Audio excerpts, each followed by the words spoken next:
Sejarah demokrasi di Indonesia dimulai pada awal abad ke-20.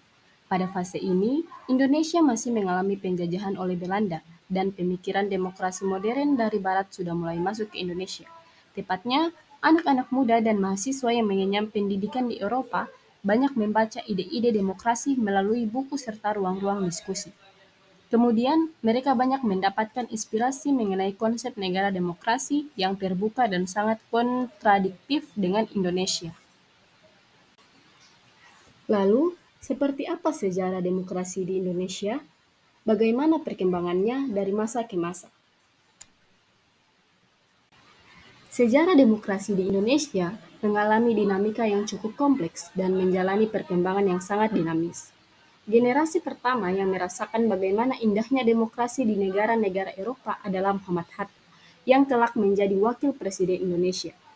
Di generasi Hatta ini, ide-ide demokrasi meresap di benak anak muda Indonesia dan memulai gerakan-gerakan kemerdekaan. Secara etimologi atau bahasa, demokrasi itu berasal dari bahasa Yunani demokratia, yaitu demos, yang artinya rakyat, dan kratos yang artinya pemerintahan.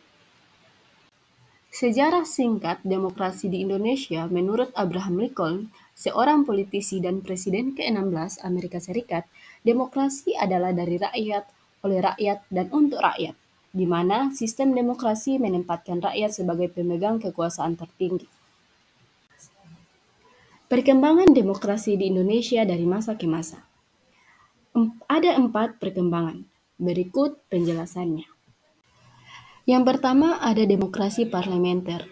Dimulai pada tahun 1945 sampai 1959.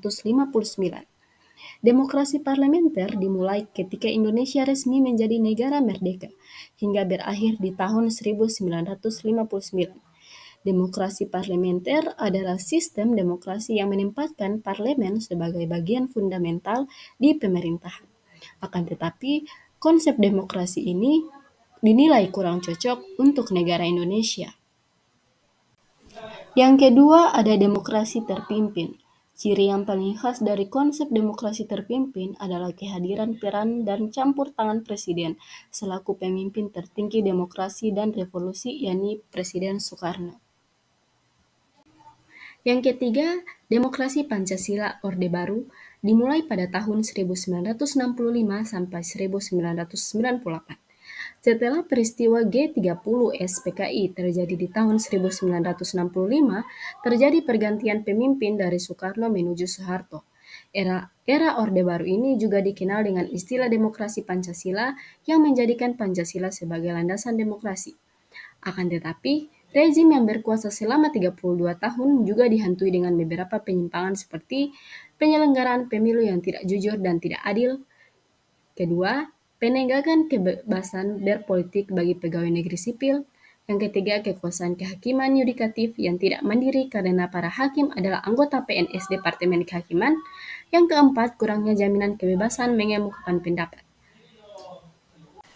Yang keempat, demokrasi reformasi dimulai pada tahun 1998 sampai sekarang.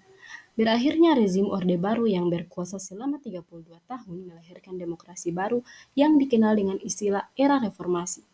Era reformasi adalah fase demokrasi yang kembali ke prinsip dasar demokrasi seperti adanya pemilu secara langsung, kebebasan pers, desentralisasi, hak-hak dasar warga negara lebih terjamin, dan rekrutmen politik yang inklusif.